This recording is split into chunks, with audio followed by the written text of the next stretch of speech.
Olá, seja bem-vindo ao Legal e Atual, o programa da TV Assembleia que mergulha no universo jurídico e nos temas do nosso dia a dia. Aqui abordamos questões de direito com profundidade, mas de um jeito acessível, pensando em toda a sociedade. Além de temas variados da atualidade, sempre trazendo entrevistas com especialistas e personalidades. No estúdio, a entrevista de hoje é com o engenheiro civil e professor universitário João Aureliano de Lima Filho, coordenador do curso de Engenharia Civil da UEMA. O Legal e Atual está no ar.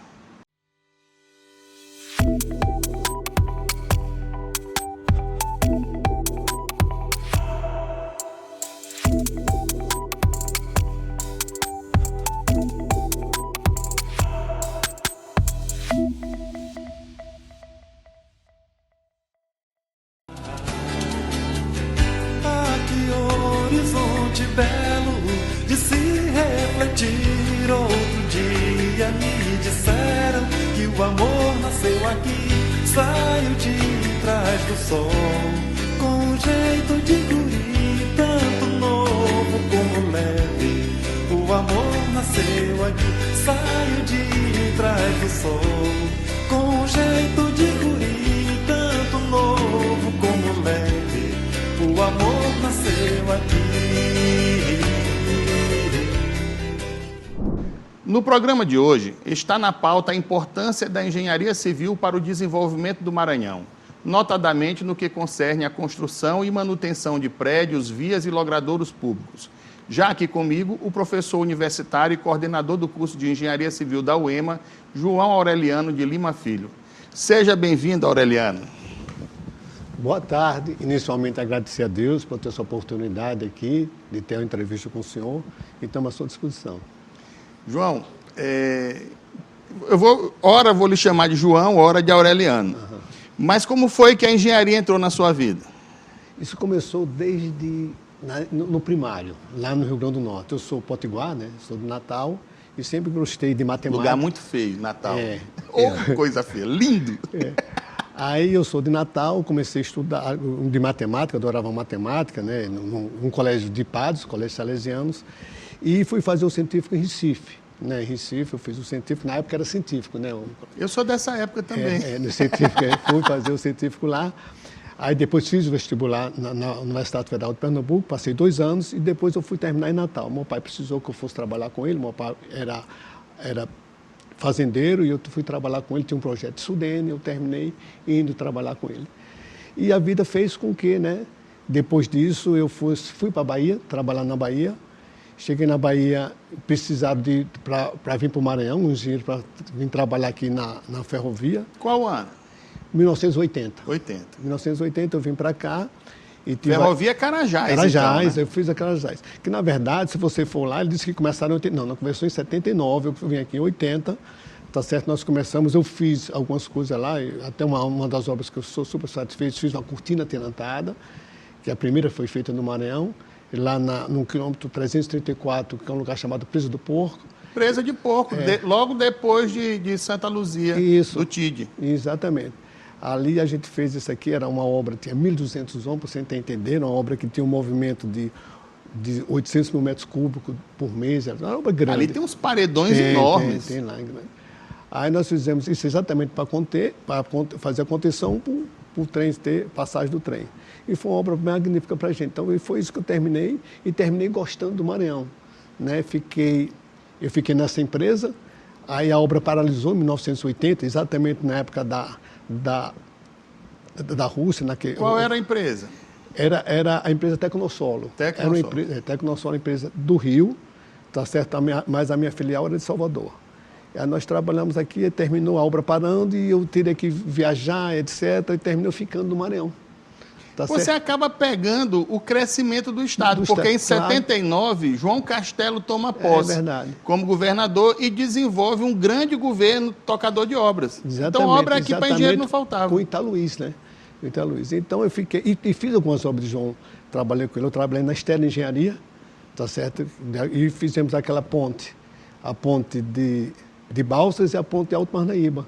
Nós tivemos essas 2 pontes. Inclusive, a ponte de Balsas tem uma coisa similaridade com essa ponte que caiu, que era... Nós vamos já tratar dela. Tá certo? Entendeu? Então, fiz essas pontes, fizemos alguma coisa na Cidade Operária também. Eu fui diretor técnico dele, passei 3 ou 4 anos com ele. Aí depois eu fui ingressar no DR. Né? Fui chamado para o DR, fiquei lá com alguns projetos, terminei passando 20 e poucos anos trabalhando e fui convidado nessa época, em 1981, para ir para a UEMA. Tinha um professor chamado Ariovaldo Siqueira Freire, me convidou, para que na época era convidado, não tinha concurso, e eu entrei, ainda era a FESM, né, Federação das Escolas Superiores do Maranhão, e terminei sendo incorporado pela UEMA. Você vê como é que são as coisas. A FESM e FUM eram as nossas duas universidades, né? Faculdades, na verdade. Faculdades. Mas quem criou, em que pese você tenha vindo ao Maranhão em 79, mas quem criou a UEMA e o curso de engenharia foi o presidente Sarney. Foi, exatamente. No momento visionário, ele enxerga a necessidade de construir um Maranhão. E, para tanto, ele precisava de técnicos. E ele cria a UEMA para formar esses técnicos. Então, vendo que o Maranhão era voltado para a atividade ruralista, ele cria o curso de agronomia. Sabendo que ia ter que fazer grandes obras estruturantes no Estado, ele cria o curso de engenharia civil. Isso. Precisava de técnicos em administração, ele cria o curso de administração. E por aí vai. Não por acaso ele tinha um programa, acho que era uma escola, uma sala por dia, uma escola por mês, uma universidade por ano. É verdade. Inclusive, a nossa foi criada no dia 8 de junho de 1967, a Lei 2742. Ele criou, exatamente como vocês, a administração, a agronomia civil e a Escola de Educação em Caxias. Tá certo? Foram as primeiras faculdades que foi feito isso. Aí, em 1972, foi criada a Federação das Escolas Superiores, que foram outras escolas, e em 81 a gente virou um EMA no governo de João Castelo. Eu lembro bem, é inevitável falar de Zé Sarney quando se fala de Maranhão. E em matéria de engenharia também, considerando que ele teve um tocador de obras que foi o Haroldo Tavares, que ele trouxe, me parece que de Minas. No Salvador. Salvador, né? Salvador. E depois ele parte para a realização de obras estruturantes, como, por exemplo, ele visualizou a necessidade da cidade crescer e determinou a construção da ponte sobre o rio, a ponte do São Francisco, que a gente chama. Né? Ele vê a necessidade de tirar o porto da rampa Campos Melo e levar para o Itaqui. Para passar, ele tinha que transpor aquele braço de rio e criar a barragem do Bacanga. É verdade. Então, obras de muita importância para o Estado, a estruturação do porto do Itaqui, que é o segundo mais profundo do mundo, só perde por de Roterdã, na Holanda. Né? Então, a engenharia é muito próxima do Maranhão. É verdade. Inclusive, além disso, quando ele começou, só tinha 13 quilômetros de estrada, rodovia pavimentada. E ele criou a primeira de São Luís a Teresina e de São Luís... Que é a BR-135. Santa Terezinha até Peritoró, depois a 316. E a 222, que vai até Santa Luzia, etc. 316, que é a que liga Teresina a Belém. Exatamente. Aí e a 135 vai até Peritoró, de Peritoró vai para Presidente Dutra, etc. Entendeu? E ele foi um dos precursores, foi isso, exatamente ele. E ele tinha uma coisa na época dele, quando ele criou o DR, tinha as residências. Ou seja, o DR dividia o estado em várias regionais, tinha residência em Bacabal, residência em Pinheiro, residência em Imperatriz, e aquilo fazia como a engenharia de rodoviária atendesse àquela região. Ele tinha 12 ou 13 residências, que era muito bom. O engenheiro morava na residência, tá certo? Tinha uma certa regalias, apoio, etc., de casa, etc., e funcionava bem. Para você ter uma ideia, hoje no Maranhão temos 7 mil quilômetros de estrada pavimentadas, tá certo? 55 mil quilômetros de estrada. Então é muito. Nós somos 331 mil quilômetros quadrados, tá certo? Aí eu sou obrigado a lhe perguntar, se nós saímos do nada na década de 60, ou de 13 quilômetros pavimentados, 13 ou 18, eu tenho dúvida com relação a esse número, mas não passava de 18. Se nós tínhamos 18 quilômetros de estrada asfaltada e nós chegamos hoje a ter esse número, que é um número expressivo, claro. Por que as nossas estradas não prestam em relação, por exemplo, às estradas do Piauí, que são maravilhosas e são bem aqui do lado, as estradas do Ceará, que são também muito bem feitas? O que tem de engenharia no nosso asfalto ou na nossa base que faz com que as nossas estradas não tenham a qualidade dos outros estados próximos? Em engenharia, as normas específicas tanto do Piauí quanto são as mesmas normas. O que falta é capricho para fazer essa execução. Apesar que o Maranhão tem uma deficiência de base e subbase. Por exemplo, se você quiser fazer aquela estrada que vai de Vitória Mearim para Pinheiro, todo o material fazer base e subbase... A estrada da Baixada. Da Baixada, que é a 006, MA 006. Todo o material de base e subbase tem que vir de Miranda, 100 quilômetros. Ou seja, o momento de transporte é grande. Ou seja, eu vou levar 10 metros cúbicos, vou multiplicar por 100. Tá certo? Isso tem essa deficiência. É porque o solo de lá não é apropriado. Não é apropriado. Você é uma rocha metamórfica, né? A gente tem que ser uma rocha sedimentar, tá certo? Que tem melhor capacidade e maior suporte de carga. Tem essa dificuldade. Mas, mesmo assim, se nós fizermos com critérios, obra bem fiscalizada, com coisa, não continua... É porque me causa espécie, por exemplo, em visualizar aqui no campo de Perizes, por exemplo, duas realidades, uma ao lado da outra. A estrada de baixo, que foi recuperada pelo Exército agora, onde foi preparada uma base de concreto para depois botar a capa, que é o asfalto. E a estrada de cima, que foi feita por uma empreiteira do Maranhão, me parece que a Edeconcil, que logo depois, não chegou nem na inauguração, ela já estava toda esburacada. Não foi feita pela Edeconcil, foi a empresa do Sul. Então eu me retiro o Edeconcil. Eu vou até defender a Edeconcil. Não foi, não. Não, ela realmente... A Edeconcil, ela pegou o trecho já depois depois do campo de Perizes, já chegando a Santa Rita. Até tomaram dela depois. Houve um problema do DENIT, etc. Eu acho que vai terminar indo para o batalhão. Realmente começou depois ali de Bacabeira, aquele trecho lá. Ela até começou, ainda fez a limpeza do terreno, etc. Mas aquele trecho não foi dela, não. E aquela obra, realmente, é de se pensar. É uma obra que houve até denúncia pelo sindicato das empresas de grande porte do Maranhão, na época até de Zé Cabelo, tá certo? Que houve... Se você for olhar a obra lá, a obra tem que ser abaloada, ela é inclinada, tá certo? Já é um erro. Tá certo? E você veja que ela com abaloada para poder ter a drenagem drenagem, etc., dos dois lados. E ela não, ela é inclinada. E você pode olhar que houve essa dificuldade lá. Eu acho que faltou gerenciamento. Isso que acontece muito nas nossas obras, tá certo? A gente tem que se preocupar com isso, com esse gerenciamento, acompanhar a obra. Porque técnica nós temos, norma nós temos, estudo de engenharia tem. Tá certo? O que falta é acompanhar e executar bem feito. Eu sempre acreditei isso ao pouco uso do asfalto britado. Porque eu olhava a nossa capa, ela era uma capa que quase não tinha ou não tinha brita. E quando a gente está fora, até pelo barulho do pneu na capa, a gente sabe que ali tem brita. Eu vou te explicar a diferença. O que tem brita chama CBUQ, concreto betuminoso usinada quente. A outra AUQ, areia, asfalto usinada seca. Por que a gente usava... A história do Maranhão usava pouca brita, porque a gente não tinha brita. Você sabe que brita nossa aqui, houve o que o geólogo chama um derrame ali em Rosário. Isso foi feito na década de 60, 70, que foi as primeiras britas. E achavam muito caro para fazer isso. Tá certo? Que, na verdade, a área asfáltica foi uma ideia americana para fazer, como estava fazendo a hora asfáltica com CBUQ, e fazer como provisoriamente uma passagem disso, que não era o correto. Tá certo? E tinha esse mito de que se colocasse brita ficava muito caro, e não fica. E qual é a vantagem com o CBUQ? Que vocês chamam CAP, é o cimento asfalto de petróleo, que é aquela mistura que é o piche, que vocês chamam de piche. O piche, que é o ligante, né? Que é o ligante, tá certo? Aquele, chama de aglutinante, né? Aquele, na verdade, se você... Quando eu errar no termo técnico aqui, me corrija de plano. Você não tem porque eu sou leigo. Meu negócio é leigo. Então, para você ter uma ideia, é o dobro quando você coloca com areia asfáltica.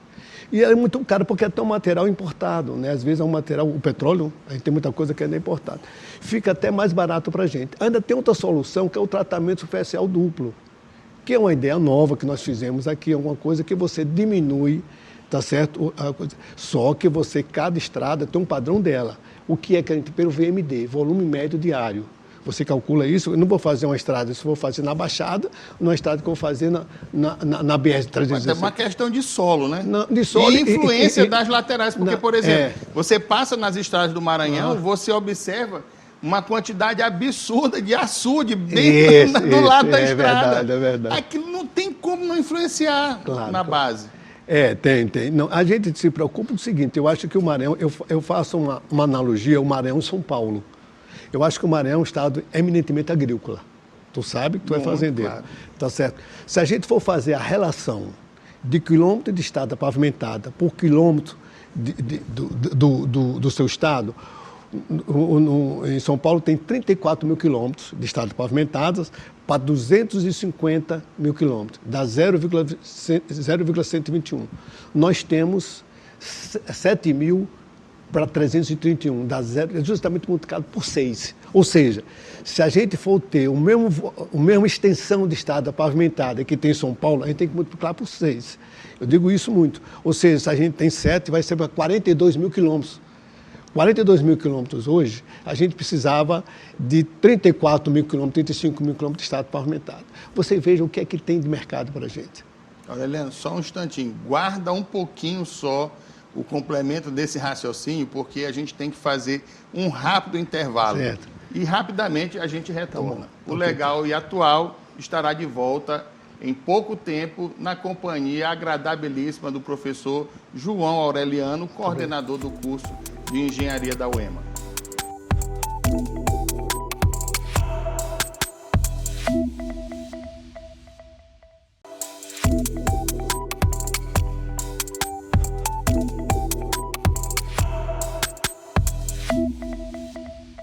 Estamos de volta com o programa Legal e Atual na TV Assembleia.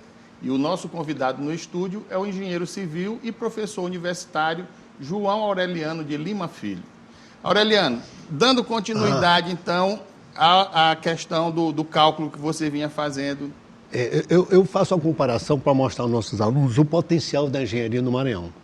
Como estava dizendo a você, a engenharia é um estado eminentemente agrícola, e a gente precisa muito de estradas pavimentadas, rodovias pavimentadas. Até para escoar a produção. Isso, para escoar, exatamente, porque a gente já tem as linhas que chamamos a espinha dorsal, que são as BRs, a 135, a 226, a 222. 316. 316, mas precisamos das estradas vicinais, tá certo?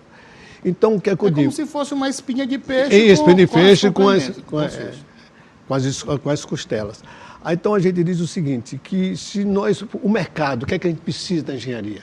O nosso mercado, se a gente for fazer a mesma fração, o coeficiente de estradas pavimentadas de São Paulo pela área de São Paulo e do Maranhão, a gente tem que multiplicar por 6. Isso quer dizer que a gente precisa de 34 mil quilômetros de estrada para fazer no Maranhão. Para você ver, pouco mais de 40 anos atrás, nós tínhamos 13. Exatamente. Né? Me assombra essas coisas e, ao mesmo tempo, me dá a certeza de que nós estamos evoluindo e que nós vamos chegar lá. Mas, não por acaso, os outros estados estão muito adiantados na nossa frente, mas a engenharia faz o seu papel. E aquela ideia que o presidente Sarney teve anos atrás se mostra real. A engenharia feita no Maranhão é uma engenharia de qualidade, ou não? Com certeza, e nós temos muito bons engenheiros. Muitos bons engenheiros. Nós temos hoje engenheiros, egresso nosso, que foi secretário, foi deputado, foi engenheiro, tem empresa. As melhores construções que você está vendo hoje na ilha são egressos nossos. Tá certo? Gente que está fazendo bem. Nós temos engenheiros bons. O que a gente precisa, talvez, é uma decisão política, uma decisão de gerenciamento para fazer isso. Mais efetiva. Né? Mais efetiva. O Brandão até que me parece que ele está indo no rumo certo, né? Ele está se fazendo presente. Só essa obra que está sendo feita agora na Baixada, aquilo ali é um sonho. Né? A estrada que vai ligar a Najatuba, a São João Batista, a Penalva, Matinha. Tem aquela da Araoca que ele está fazendo. A de Araoca é um sonho, da relação da Baixada Ocidental, né? Porque ali é Baixada, litoral ocidental. Você sabe, eu tenho um estudo lá, você sabe que aquela área, são 27 municípios, que a chama Baixada, é maior do que o estado de Sergipe mais a ilha. São 22 mil quilômetros, Sergipe é 20.200 e 600, mais 1.000 quilômetros nossa. Então, é um estado. E você sabe que é uma área rica em solo. O NPK de lá é um dos melhores do Brasil, que a agricultura se baseia no NPK. E você tem as lagoas, você tem peixe de água doce. Uma região belíssima. Não, né? e tem lençóis. Na região de Cururupu. É, de Cururupu, a Ilha dos Lençóis é lá, não, onde tem um teria lençóis, se dado o aparecimento do rei Dom Sebastião, né? Na figura do touro encantado. E a cultura, você sabe, o boi é lá, né? Os bois de matraca, os bois de coisa é nessa região. Você vê, culturalmente. Você vê uma coisa, às vezes a gente não para observar isso, mas se você desce, atravessa a Bahia no ferry-boat, algum dia vão fazer a ponte, que era o sonho de Ricardo Murat. Mas atravessa no ferry-boat, você chega no território de Alcântara, ali no Cujupe. Você antes tinha que ir a Pinheiro para você conseguir chegar na Baixada Ocidental. Agora nós temos a estrada, que foi uma das obras muito interessantes nos últimos 8 anos, que ali juntou Bequimão à Central. É verdade. Muito bem. De lá, você tem a estrada de Aruoca agora pronta. Né? Se de lá melhorar até Cururupu, você vai ter um acesso com qualidade a Apicuaçu, Cururupu, né? Que são regiões belíssimas para levar o turista. Araoca é uma das praias mais bonitas do Maranhão. Verdade. Né? Com o caminho para chegar, você vê a importância da estrada. Mas um estado como o nosso ainda se ressente de muita coisa. Por exemplo, foi em 1999 que o doutor Antônio José Muniz eliminou uma ponte de madeira que, construindo, logicamente, uma ponte de concreto, uma ponte que não dava 20 metros, mas que deu segurança para ligar a área produtora de Santa Rita com a área residencial, né, que foi o bairro de Areias, o povoado de Areias, que se juntou ao povoado de Carema através dessa pequena ponte. Mas nós temos muitas pontes de madeira ainda no estado. E temos pontes de concreto, como essa que agora caiu na divisa do Maranhão com Tocantins, mais precisamente entre Estreito e Aguianópolis. Anos atrás eu aprendi, e aprendi numa ação dentro da minha área de atuação, em que uma estrada, uma vez construída, ela tem que durar pelo menos 5 anos para que ela possa vir a ter manutenção. Essa deveria ser a regra. E uma ponte, quanto tempo?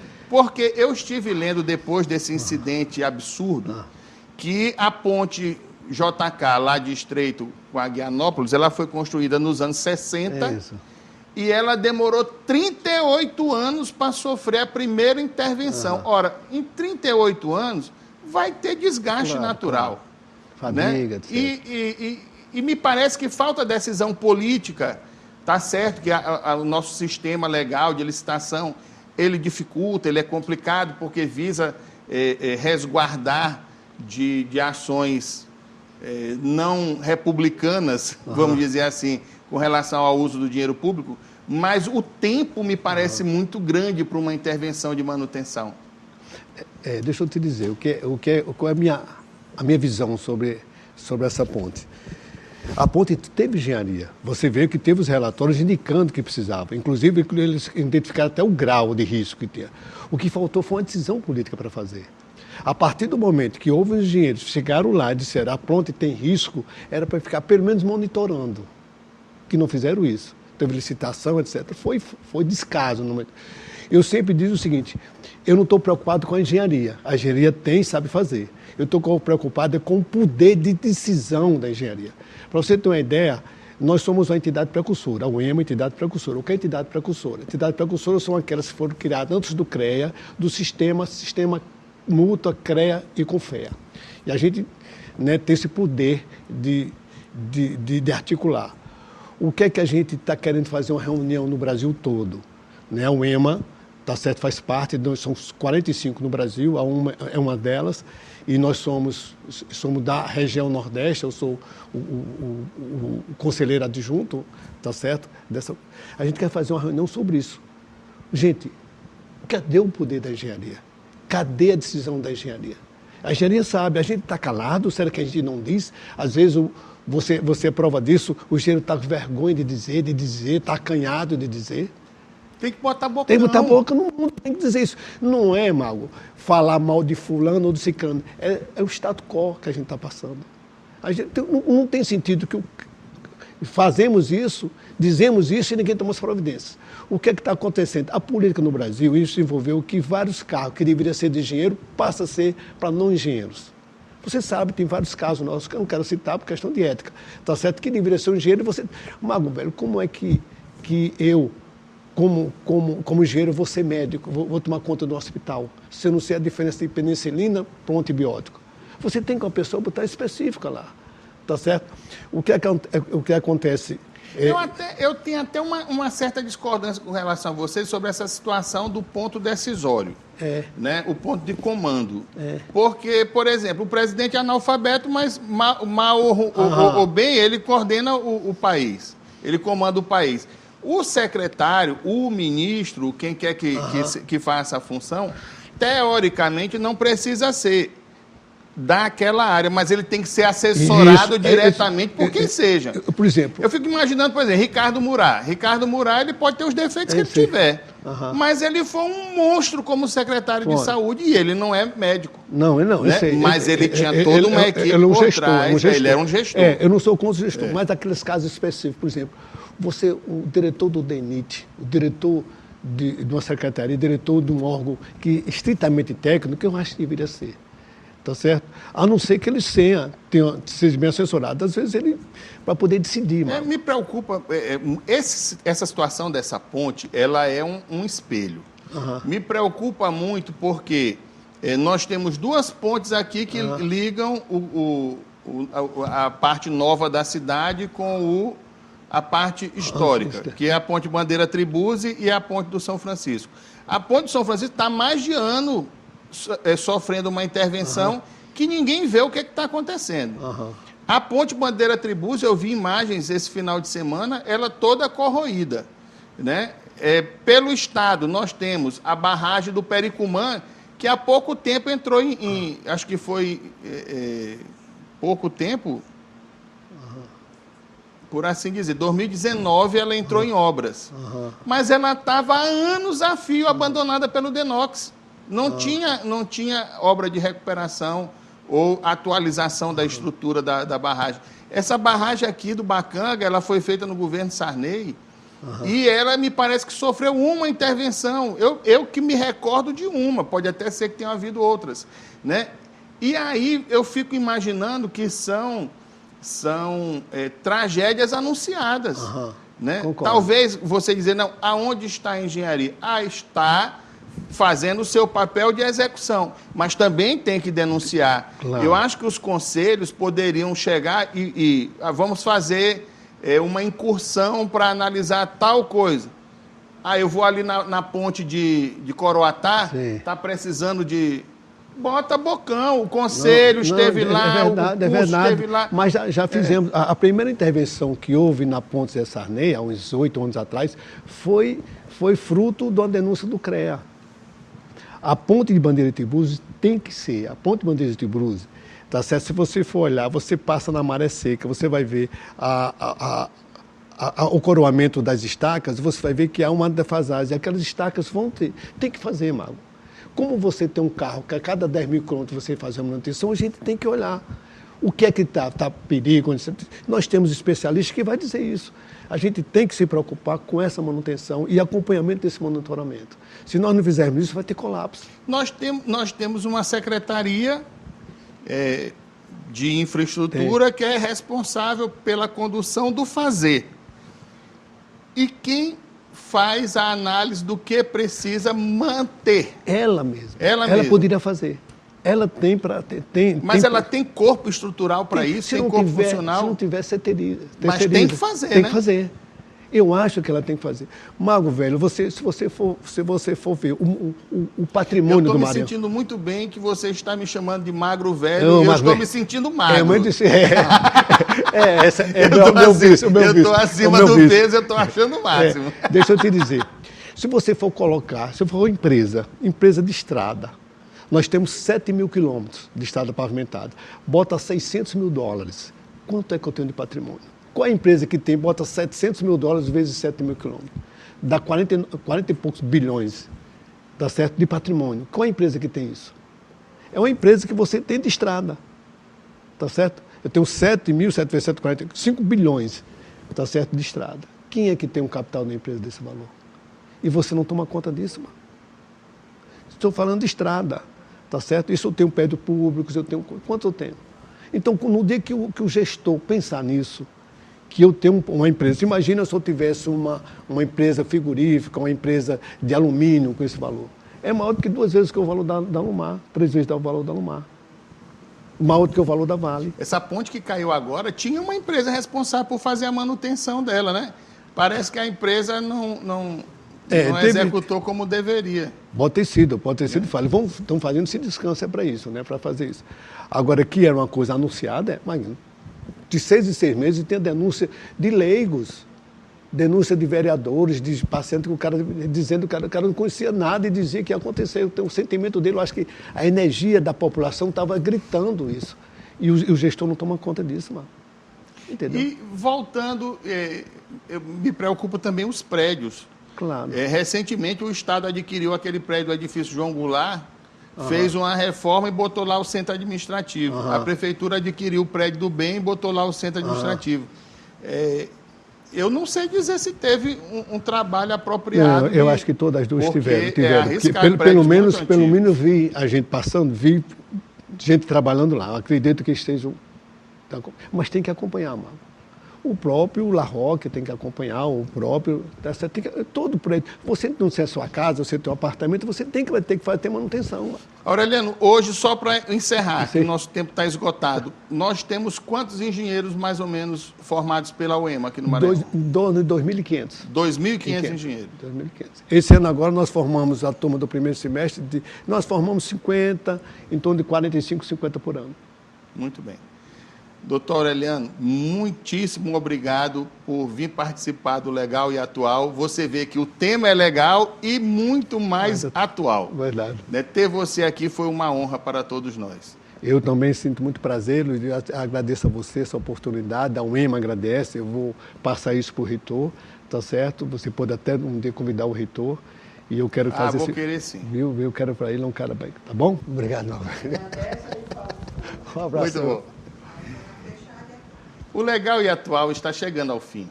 Espero que você tenha saído mais informado e que cada nova conversa inspire reflexões e ações. Lembrando que toda quinta-feira, às 3 da tarde, temos um encontro marcado pela TV Assembleia, canal 9.2, e também pelas nossas redes sociais.